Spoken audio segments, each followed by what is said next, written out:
नमस्कार, आप news foundation देख रहे हैं। मैं हूं आपके साथ वंदना। बिहार में एक बार फिर से बंगले पर सियासत तेज है। इस वक्त हम हैं पूर्व डिप्टी सीएम तारकिशोर प्रसाद के आवास पर और इस बंगले को भी खाली कराने का निर्देश दिया गया है, लेकिन अभी तक ये बंगला खाली नहीं हुआ है।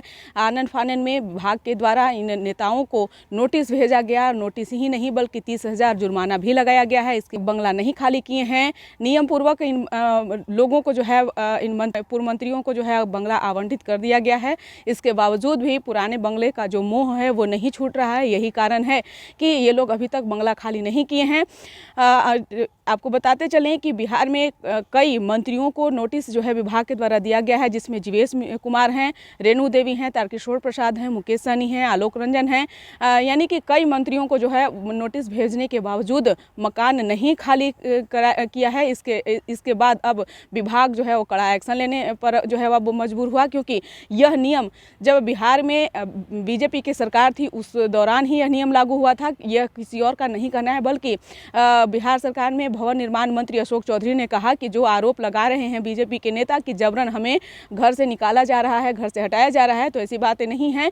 आज जो 30 गुना जो इन लोगों पे मुआवजा जो जुर्माना जो कसा गया है, यह नियम जो है जब बिहार में बीजेपी की सरकार थी उस दौरान ही किया गया था। लेकिन अब ये लोग आरोप लगा रहे हैं, तो ये इन लोगों की गलती है। इन लोगों को पहले ही बता दिया गया था, समझा दिया गया था कि आप लोगों को जो है अलॉट कर दिया गया है। लेकिन नियमतः जो कहा जाता है कि बिहार में जब सत्ता जब हाथ से छीन जाती है, तो जो जिस बंगले में ये लोग रह रहे हैं उस बंगले को खाली कराने का जो है वो नियम है। लेकिन फिर भी अभी तक यह बंगला खाली नहीं हुआ है और ये बंगले का मोह जो है नेताओं को कहीं ना कहीं अभी जो है कहीं ना कहीं नेता भी जो हैं वो छोड़ने को तैयार नहीं हैं। इसी क्रम में अब नेताओं पर जो है अब अगर जितना दिन इस बंगले में नेता रहते हैं तो मुआवजा तो देंगे ही देंगे, साथ ही साथ 30 गुना जुर्माना जो है उसके साथ ही इनको भरपाई करना पड़ेगा। तो ये तस्वीर है पूर्व डिप्टी सीएम